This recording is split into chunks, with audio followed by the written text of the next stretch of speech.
Franguinho sem censura. A resenha esportiva em que a linha é não ter linha. Olá, amigos, estamos aqui com mais um franguinho e a gente pede, né, aquele like bacana, né, e que se inscrevam e compartilhem com os amigos e divulguem nas suas redes sociais, porque esse é um espaço especial do futebol. Hoje estamos aqui com o Hélio, o Amalfi, o Quartarolo e o Alexandre. Tá quente hoje o programa, bem quente. Bom, amigos, prazer ver todos aqui. Antes de começar o nosso Pinga-Fogo, eu queria, como começaram os estaduais, eu queria pontuar 3 coisas que aconteceram em alguns estaduais pelo Brasil. Uma iniciativa muito legal do Campeonato Paranaense, que no jogo para Coritiba e Aruco, só foram permitidas a entrada de mulheres e crianças. O Linhares conta isso pra gente.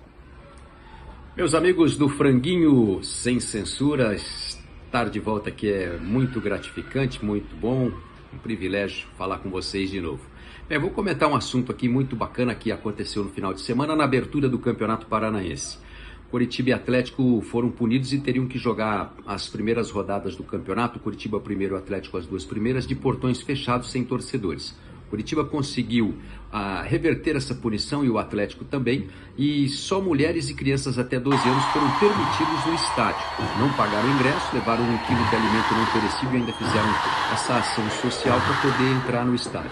No domingo, na estreia do Curitiba no campeonato, foram quase 9.000 mulheres e crianças. O Atlético vai repetir isso no final de semana contra o Maringá no seu primeiro jogo em casa, no sábado, na Arena da Baixada.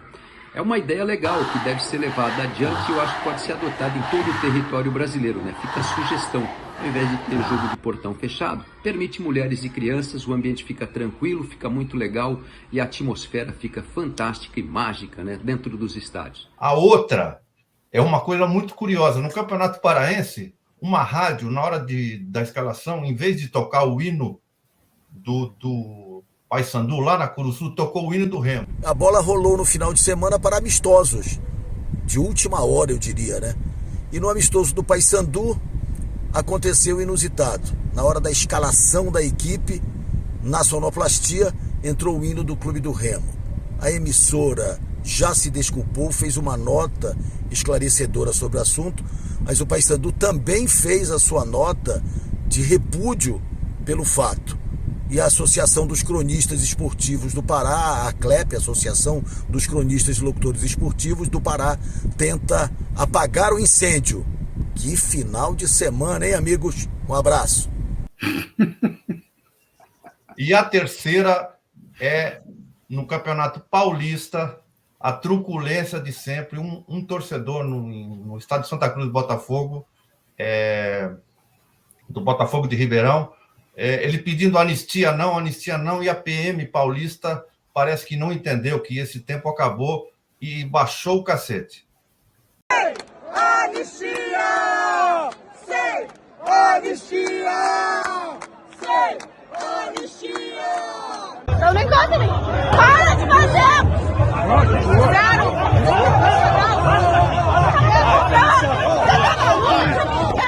Tá maluco? Tá maluco? Fizeram com o cara! Filmaram! Eu tava desarmado, dialogando, e os caras me fizeram, filma, e vamos mostrar. E só teve mais uma coisa nisso tudo. No estádio do Corinthians, a polícia não deixou um rapaz de muleta entrar com a muleta. Ele tinha deficiência, tinha necessidade especial, e a polícia disse que ele não podia entrar de muleta. Vai entrar se arrastando. Quer dizer, não é só essa truculência, é falta de inteligência, burrice e violência.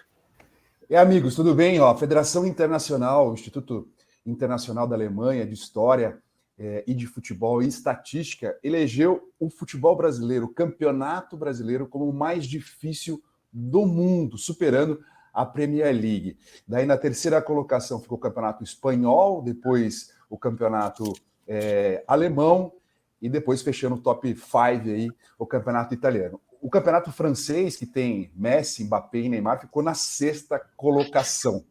Bom, deixa eu chamar os amigos para o mosaico inteiro de novo. Vou perguntar para eles. É verdade? O Brasil tem o campeonato mais difícil do mundo ou é o mais disputado? Isso não quer dizer que seja o melhor campeonato, né? Vai lá, Luigi. Sobrou para mim essa bola, então vou meter o pé. O negócio é o seguinte, eu só não concordo na primeira e segunda posição. Acho que a Premier League é um campeonato melhor e mais disputado que o nosso. Agora, se você for analisar disputa mesmo, eu acho que o nosso tem muitos times fortes, porque o Brasil é uma Europa, né? O mapa do Brasil, geograficamente comparando, é claro, essa analogia não tem nada a ver com economia, outra coisa qualquer. Acho que o campeonato francês é muito ruim mesmo. Acho que na Espanha, se tirar Real Madrid e Barcelona, o futebol espanhol cai para o 10º mundo. O italiano já foi muito forte, hoje está em baixa, 2 Copas do Mundo, que nem vai à Copa, né? Então, mais ou menos, bate com isso. Mas acho também que há muita propaganda. Acho que ainda também não é a primeira vez que o futebol brasileiro é colocado como o campeonato mais disputado, mais difícil. Talvez seja por aí, mais difícil de ganhar. Mas se você analisar, nós hoje temos 2 times que vão disputar o brasileiro, na minha opinião, por enquanto, Palmeiras e Flamengo.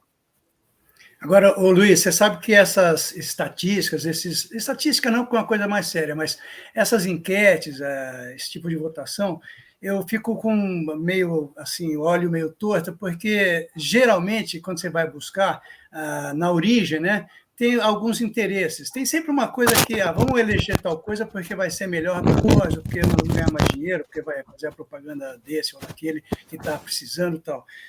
Acho que é um pouco que nem aquela história do prêmio do melhor jogador do mundo. Nem sempre é o melhor jogador do mundo, a gente sabe disso, né? Então, agora eu só queria fazer uma ressalva em relação ao campeonato francês. Eu também acho que ele é bem ruim. Agora, não sei se ele está atrás do italiano, e eu vou dizer por quê. A entrada de muitos jogadores da África ou da América Central, estou falando dos negros, não teria melhorado o campeonato francês pelo menos um pouco, não?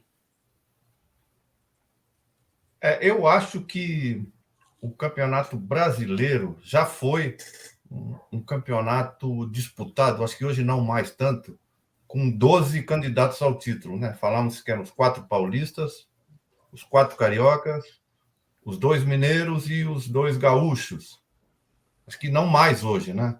Eu acho que nós temos o Palmeiras, o Atlético Mineiro e o Flamengo, hoje em dia, né? Não vejo, o Fluminense talvez não vejo mais. E com respeito aos campeonatos assim, fora do país, eu acho o campeonato argentino forte. Os times de Buenos Aires são fortes, os times de Rosário às vezes complicam. Eu acho o campeonato francês, uma esculhambação, fraco demais. Todo jogo, Neymar e Mbappé fazem 3, 4 gols, muito fácil. O campeonato português também fraco, o espanhol fraco. Eu acho que o inglês e o italiano ainda tem uma disputa assim boa, mas o Brasil não tem mais aqueles 12 que eram antigamente.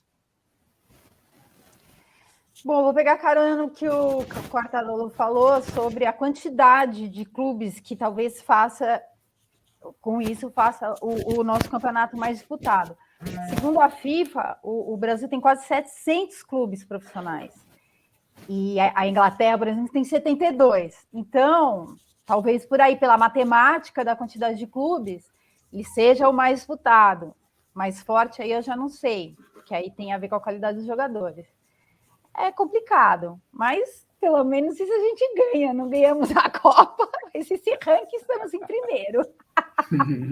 Só deixa eu concluir aqui, vocês citaram outros campeonatos. Segundo a lista aqui da IFFHS, o campeonato argentino aparece na 9ª colocação. O campeonato turco, por exemplo, que muitos brasileiros vão jogar lá, aparece na 15ª. O campeonato... Quem está em 7º, Alê? Entre o francês e o argentino. Entre o francês e o argentino. Portugal, 7º, Holanda, 8º e Argentina, 9ª colocação. E só para vocês terem uma ideia, o último colocado... Eu acho que a Argentina é melhor que Holanda e Portugal, né? Eu também acho. Por isso que eu perguntei. E nessa lista aqui, na posição de número 80, o 80º, aparece a Rússia, né, que pertence à UEFA. Então, assim, ter dinheiro também não significa estar entre os mais disputados. E o 81º deve ser a Ucrânia, né? Não, a Ucrânia não, 60º, não, 73º, 73. Tá antes. Que coisa, hein? Sem futebol. Mas assim, você vê assim, Tailândia está na frente, Moldova está na frente, o Catar está na frente, Eslovênia, Angola. Então, assim, depois dessa vai se catar. Então, tá vendo? Aí perde a credibilidade, mas volta ao cerne da questão. Assim, disputado não quer ser melhor. Não quer dizer melhor. Disputado é o que é o mais difícil de ser vencido. É o leque de opções que podem ser vencidas. Você pegar o Varziano de Piracicaba tá aí também ou não? Porque lá é a briga, tem até um time chamado Risca-Faca. O 15 perdeu para Ponte Preta esse fim de semana, né? 2-1. Verdade. Enfim, disputado não quer dizer o melhor. Eu acho que sem dúvida nenhuma. Agora a gente pode discutir quais são os mais disputados. Daí tem que ter um conhecimento muito vasto sobre os times para poder falar que participam de cada competição em cada país. Clica aí, galera! Olá, amigos e amigas, quero fazer um convite a vocês. Acompanhe o Franguinho, o nosso canal do YouTube, com informações, diversões, opiniões e muito futebol. Pode ter certeza, hein? Você vai curtir, vai se divertir, vai se informar com uma turma extremamente competente, jornalistas experientes e com opinião firmes, hein? Legal ainda que o debate tem sempre cada um com uma opinião, cada um com uma visão de futebol que você vai gostar. Dê seu like, participe, faça sua inscrição e nos acompanhe. Forte abraço a todos, até lá! Gente, talvez você não saiba, né? Mas tem uma federação de estatística aí que diz que o Franguinho é o programa que mais cresce no mundo. Nego, clica, passa lá. Se você já for inscrito no canal, avise os amigos, os inimigos, os afetos, os desafetos. Vem com a gente agradece para você, para todo mundo. Um abraço. Debate Franguinho, um debate bem temperado. Bom, amigos, a FIFA anunciou o time de 2023. Um Militão que nem jogou em posição fixa, ele é o único brasileiro, né? Ele jogou de lateral, jogou de central, ele é o único brasileiro nessa lista. O que vocês acham? Eu acho que a cada gesto, a cada intervenção, a cada palavra da FIFA, para mim, pelo menos, perde a credibilidade. São coisas que, ou até pela omissão, quando ela deveria fazer alguma coisa e não faz, ela vai perdendo a credibilidade. Eu acho que essa é mais uma, quer dizer, botar um cara que não era sequer titular, não jogou todos os jogos, e como o único, quer dizer, eu juro que eu não entendo. Só entendo o seguinte, os caras da FIFA entendem de poder, de negócio, mas não de futebol, né? Mas eu acho que o pessoal da FIFA devia ser ministro da Fazenda, né? Porque realmente eles entendem de ganhar dinheiro, de gastar dinheiro, de comprar voto, essas coisas todas, né? Mas eu acho que é uma referência importante para nós. O futebol brasileiro também não sabe a posição que está, né? Está perdido, igual o Militão. É o futebol brasileiro. Mas a eleição não é relacionada à Copa do Mundo, né? É relacionada ao ano todo. Tanto que o Benzema está na seleção como o melhor jogador do mundo e não foi para a Copa, né? O Militão jogou muita bola no Real Madrid como zagueiro. Então, acho que ele está por ali. Por conta disso, acho que tem que pensar nessa forma. Acho que a questão maior é pensar assim, só tem um brasileiro jogando bem que mereça estar na seleção? Isso. Ou o Militão, né? Então, ou nem ele. Essa acho que é a discussão. Talvez a FIFA é o que um pouco que o Hélio falou, um pouco que a Ale falou. A FIFA não tem muita credibilidade para falar de equipes e jogadores, pelas omissões, enfim. E também vai saber, né? Será que o agente do Militão é muito amigo de alguém da FIFA para botar ele nessa seleção, né? Porque tem muito isso, né? Inclusive tem isso até para a convocação da seleção brasileira, tem esse tipo de influência. Talvez esse critério para escolher a seleção melhor do mundo. E eu acho também que fica muito regional, assim, só quem joga na Europa que está nessa seleção, né? Mas sempre foi. Né? Mas é isso que você falou, Hélio. Tá tudo errado, né? Na FIFA, é impressionante, cara. Agora, só para complementar uma coisa do Ale, eu acho que aí também é um pouco discutível, quer dizer, você falou, o Militão jogou muita bola durante o ano. Eu acho, tá? Do que eu vi, Militão, eu acho que ele jogou muita bola, mas também escorregou. Eu lembro de uns lances dele na Champions que eu falei, pelo amor de Deus, por que esse cara está fazendo aí? Meio estabanadão e tal.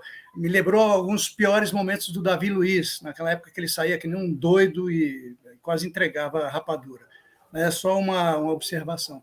Não, eu acho que o Murilo do Palmeiras joga mais que ele. A discussão é saber se ele jogou bem ou não jogou bem, né? Eu acho que na Copa do Mundo ele foi super importante. Eu acho que ele não deveria ter saído no jogo contra a Croácia, daí é outra discussão, né? Mas acho que o Tite tirou ele porque tinha um cartão amarelo e pensou no próximo jogo e não pensou naquele momento de encerrar aquele jogo com vitória. Enfim, essa é uma outra discussão. Eu acho que daí a gente pode ver assim, ele não é jogador para estar na seleção do mundo pelo que ele fez jogando pelo Real Madrid. Beleza. Isso. Né? Eu acho que a discussão é mais ou menos isso aí. O que me leva a indagar essa questão é assim, a preocupação de não termos jogadores na seleção. O Casemiro não está, o Neymar não está, o Vini Júnior não está. Então, e aí? Por que não estão? Realmente a gente está passando por uma safra baixa de bons jogadores que não estão entre os melhores do mundo, sendo que tivemos sempre. Então, acho que a discussão é mais por aí. Tipo, o que a FIFA elege, acho que muito mais para dar clique, né? O clickbait, assim, para a pessoa ir lá e procurar ali a notícia como engajamento. Mas, enfim, gera engajamento, porque a gente está aqui discutindo também. Né? Então, eles são bons negócios, né? Quem falou que tinha que ser ministro da Economia? Acho que eu acho o Militão um ótimo zagueiro, acho mesmo. Né? Ninguém aqui está questionando a qualidade técnica dele. E eu acho que a FIFA tinha que colocar um brasileiro. Né? Tinha que colocar um brasileiro. Falou, vamos colocar um Militão. É política. Eu acho ele um ótimo zagueiro, jogou bem a Copa do Mundo, ele é um jogador importante no Real Madrid, mas para estar assim numa seleção de 11, dos 11, acho que não. Eu acho que a FIFA colocou porque tinha que ter um brasileiro e normalmente a gente tem sempre atacantes, né, entre os melhores, e os atacantes não foram bem nem tanto na Copa do Mundo. Vinícius Júnior vai bem no Real Madrid, mas eu acho que é o que mais ou menos vocês falaram. Tinha que ter um brasileiro, vamos achar um aqui e colocar um Militão. Eu acho então eu acho eu acho que a Copa do Mundo, né, Elinho, ela não teve uma interferência total, mas teve. Porque se levar em consideração, então, o ano do Vinícius, ele era para estar. Ele só não foi porque na Copa ele não foi tão bem. Então, exatamente. O Benzema, por que tá? Porque o Benzema foi escolhido pela FIFA como o melhor do mundo. Se não tivesse agora, seria também, né, desmentir ao seu próprio feito. Então, eu acho que, em tese, eles balancearam. Acho que está mais na tese do Amalfi. Tem que ter um brasileiro. Cadê o brasileiro? Puxa vida, não tem nenhum. Vai o Militão mesmo. Provavelmente tem zagueiros que jogou melhor que ele. Eu até falei em cima de você, Charlinho, mas lá no fundo, né? Não, mas é isso aí. Eu achei que o Murilo do Palmeiras, eu acho o Murilo do Palmeiras muito melhor que o Militão. Agora uma pausa aqui no nosso bate-bola, aqui nas nossas discussões sobre futebol, para falar de um assunto bem importante. O nosso amigo do Franguinho aqui, o jornalista e escritor Luiz Cosme, vai estar lançando o livro dele no dia 13 de fevereiro, das 18 às 21 horas, na Livraria da Vila, na Rua Fradique Coutinho, 915. O livro é muito saboroso, como tudo que a gente faz aqui no Franguinho, né? E o nome do livro é Beaty Nights, Catiripapos e Borogodó. Eu, se fosse você, não perderia. Então, dia 13 de fevereiro, a partir das 18 horas, na Livraria da Vila, na Rua Fradique Coutinho, número 915, na Vila Madalena. Conto com vocês, espero vocês lá e a gente depois, né, pode falar de futebol. Bora!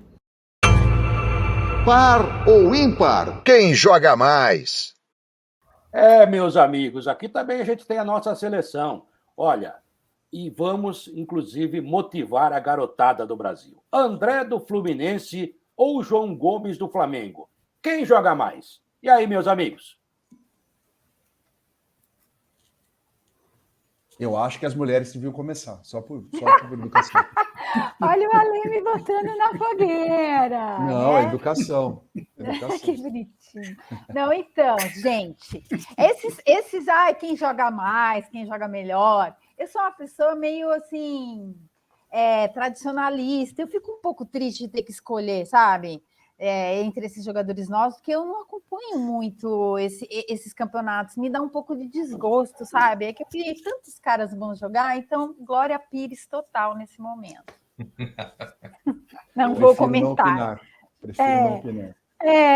Dá dor, dói. Eu acho que eu vou um pouco. Desculpa, Ale, vai você. Não, os mais velhos primeiro, sou educado até o final.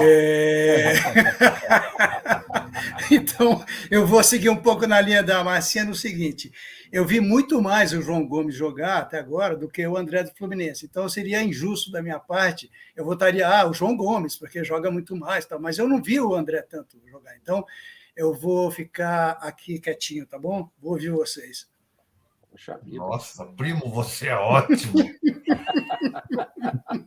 Eu acho que eu vi alguns jogos dos dois, né, aqui de São Paulo, e os dois são esperanças de um volante moderno, aquele volante que ataque, né? O Quartarolo, que chegue box to box, né?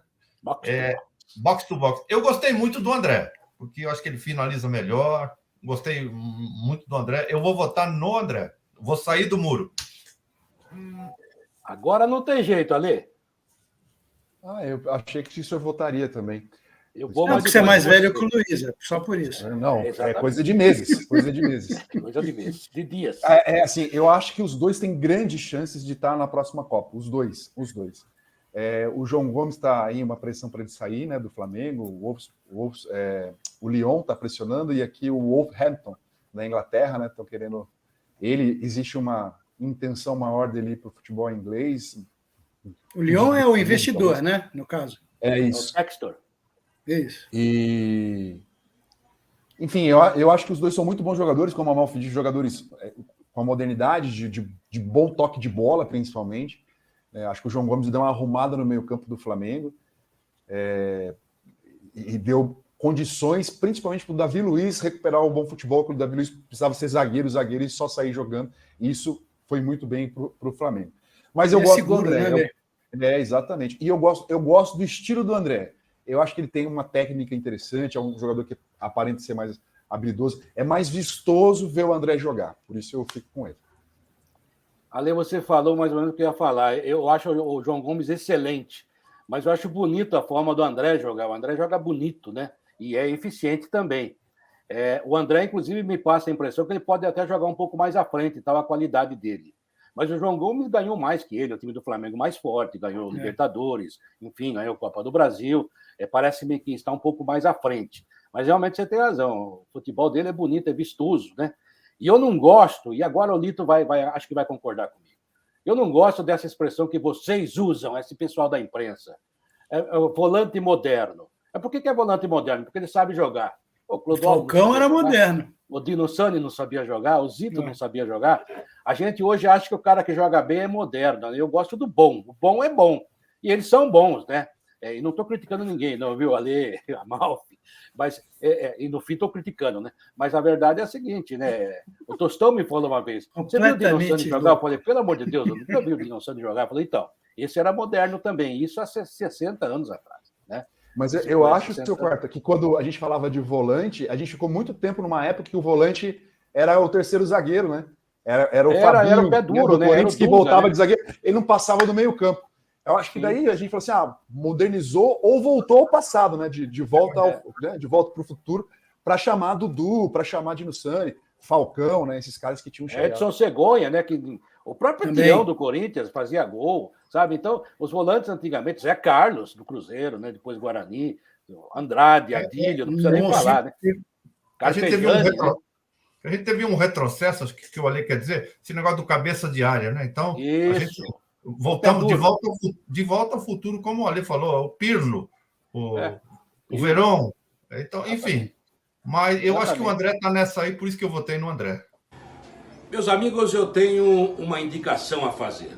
Livro do nosso Hélio Alcântara, o Elinho, com quem já trabalhei na Record, agora no Franguinho Sem Censura aqui. Realmente é uma gostosura trabalhar com ele, um cara muito legal. E um texto maravilhoso. Ele escreveu há pouco tempo, Vladimir, o capitão da democracia corintiana. Vladimir é um dos jogadores mais leais que eu já vi na minha vida. E não é um livro qualquer, apenas sobre os títulos, os troféus, aquilo que você já conhece. Na verdade, ele mergulha diretamente na história. É um jogo dentro do jogo. Uma biografia dentro da biografia. As impressões do Vladimir sobre os jogos, as sensações antes do jogo, durante o jogo, depois do jogo, as impressões que ficaram, as desconfianças, as confianças, inclusive, nos treinadores e nos companheiros, ou seja, o dia a dia, o cotidiano de um grande atleta, de um dos melhores jogadores que eu vi jogar. É uma biografia dentro da biografia, uma história dentro da história, um jogo dentro do jogo. Parabéns ao nosso Hélio de Alcântara e o Vladimir, sempre maravilhoso, para qualquer torcedor. É aquele cara que agrada a todos. A última volta do ponteiro. Bom, gente, agora eu vou falar de um assunto que não é muito agradável, que tem a ver com jogador de futebol e que está aí nos holofotes, todo mundo falando.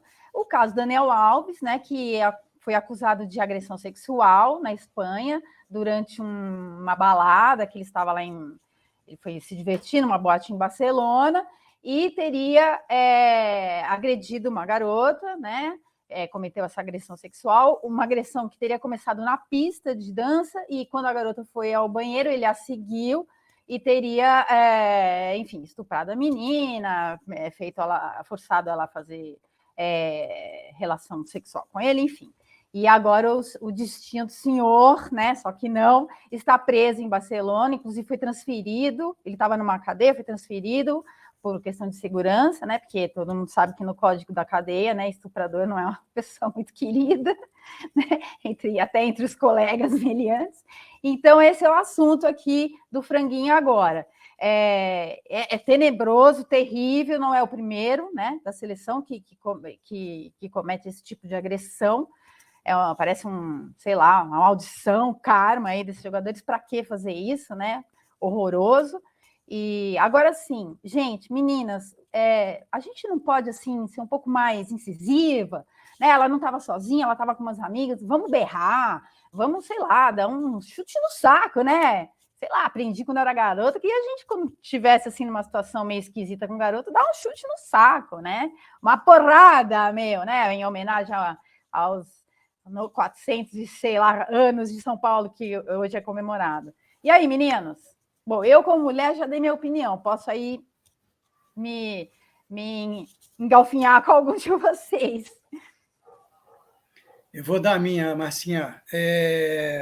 Eu acho que é abominável o que aconteceu e o que acontece. E para mim é crime, não tem conversa, tal. Eu entendo a sua ponderação. Agora, o que eu queria ressaltar é o seguinte: não é uma exclusividade, tem um cachorro latindo aqui, tá?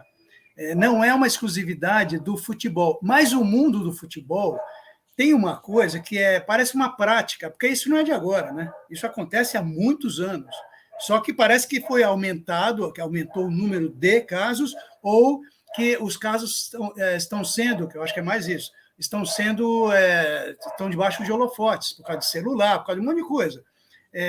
Mas tem uma coisa que me incomoda muito, que dentro do mundo do futebol, parece uma redoma. Eles podem fazer o que eles quiserem, especialmente os que têm muito mais grana. Então, isso é um negócio que precisa acabar, e eu acho que esse caso do Daniel Alves, ele pode servir como aquela história, né? Tem sempre um que vai pagar o pato, mas aí melhora. Um exemplo. Só queria colocar aqui que ele foi preso, a juíza determinou a prisão justamente para ele não escapar, entendeu? Porque isso aconteceu com outros jogadores, né? Que estiveram nessa mesma... Robinho, enfim, que estiveram nessa mesma situação. Então, ela vamos prender, porque é isso, é um exemplo. E parece que tem uma lei nova agora na Espanha, que tem a ver com esse tipo de agressão. Então, realmente, é um caso para virar exemplo. Tá certo. E a garota abriu mão da indenização. Ela não quer indenização, ela quer que o Daniel seja preso. Tem protocolo na Espanha, né? Sim. Só para lembrar um pouco do caso, né? A garota sai do banheiro, procura um segurança, e o segurança aciona o protocolo de agressão sexual. Então você imagina como é que essa menina devia estar para fazer isso. E tem muita gente ainda que duvida que isso aconteceu. Principalmente os colegas né, de profissão que deviam Exatamente. se posicionar de alguma forma. Concordo com o Hélio, né?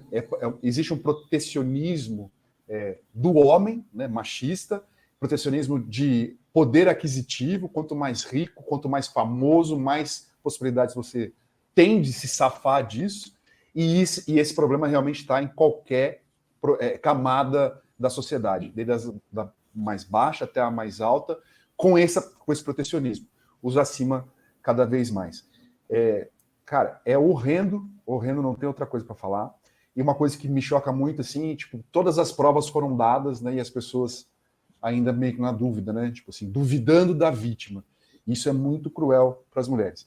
E lembrando, eu acho que alguma coisa tem que ser feita, não só para ser de exemplo, mas também não permitir que um cara que fez um crime em outro país viva tranquilamente num condomínio fechado de alto luxo no Guarujá, podendo se manifestar nas eleições, fazendo protestos nas ruas, disfarçadinho e tal, mas tendo uma vida normal. Alguma coisa tem que ser feita. Homem, né? de bem, de família. Exatamente. Se a gente falando em moedas unificadas, por que algumas leis não devem ser unificadas, principalmente para conter crimes tenebrosos como esse? E eu acho, viu, Ale, que o estupro, para mim, é crime hediondo, é crime contra a humanidade, é um crime que devia ter pena dobrada. Nesse caso, a gente não vai julgar porque a gente não é juiz. Mas ele caiu na mão da juíza Concepción, o nome dela é Concepción. Ela até aceita a concepção, mas pelo ato normal, não forçado, certo? E ela realmente... A justiça lá não aceitou a posição de defesa do Robinho, do Daniel Alves, que queria entregar o passaporte, porque ela desconfiou que ele compra um jatinho e viaja para qualquer lugar do mundo. E é verdade. Ele não tem ética. Claramente é isso, ele não tem ética. Eu acho que ele deve ficar preso por muito tempo, e nos últimos anos da prisão dele, ele devia prestar serviço público justamente para aqueles que foram vítimas de assédio sexual. Fazer campanha, por exemplo. Fazer uma reciclagem. Fazer campanha. E pagar alto, porque eu gosto do conceito americano. Quanto mais dinheiro você tem, mais você paga. Porque se é um coitadinho da rua, sabe, o cara se perdeu, o cara assaltou, o cara até matou, mas ele é um cara que estava, sabe, desesperadíssimo. Não é o caso do Daniel Alves. Aliás, dia 30 de dezembro, eu estaria com a minha família, mas é problema dele. A esposa dele já disse que a frase que ela colocou nas redes sociais foi um lamento dela, para o coração dela. Não tem nada a ver com ele. E outra coisa, só para encerrar, e acompanho a relatora, e é bom ter a visão feminina de tudo isso, da Márcia, né? Eu lembro quando ele saiu de São Paulo, porque ele é metido a filósofo. E eu detesto esses caras que gostam de filosofia e fazem outras coisas, né? E ele não tem cabedal para ser filósofo nem da mãe dele. Ele falou assim, olha, é o meu fracasso no São Paulo, que fracasso. A abelha não tem tempo de explicar para a mosca que mel é melhor que merda. É verdade, Caio. Você se chafurdou, hein? Que merda, hein? Ele, no caso, vocês falaram quase tudo, ele mudou o depoimento dele 3 vezes, né? Mudou o depoimento dele 3 vezes. No caso, sempre me volta a história do Robinho, aquela gravação que a gente ouviu, aquela risadinha dele com os parceiros, aquelas risadinhas nojentas, que eles podem fazer qualquer coisa. Então, eu acho que o nosso querido Daniel Alves está numa roubada muito grande, e eu acho que, como o Robinho, hipocritamente, ele vai começar a ler a Bíblia de agora em diante, porque o Robinho virou evangélico agora, né? Deus está no comando, essas coisas todas, né? Então, eu quero que os dois aquela palavra F com 3 pontinhos, porque as evidências estão todas contra eles. Sabe que eu cheguei à conclusão, gente, que Deus deve estar morando na cadeia, porque todo mundo vai para lá e encontra Deus. Não é verdade. Não. E o estupro é um crime tão hediondo, né, Márcia? Mas tão hediondo, tão brutal, que os bandidos não aceitam. Você acabou de falar. Significa... Ou seja, o cara foi expulso do sindicato do crime por ser criminoso demais. É um negócio absurdo. É a ética. Eu espero... O Robinho e o Daniel né? E que essas moças consigam se reconstruir psicologicamente. Verdade. Eu espero, sinceramente, que ele fique preso. Não sei se ele vai ficar os 12 anos, que ele pode pegar, né? Mas pelo menos uns 4 anos aí de concentração, como vocês falaram. A Copa ele não vai estar. Bom, pessoal, é mais um franguinho que chega ao fim. Dê o seu like, se inscreva no nosso canal e a gente volta na semana que vem com mais uma discussão. Tá bom? Um abração para vocês.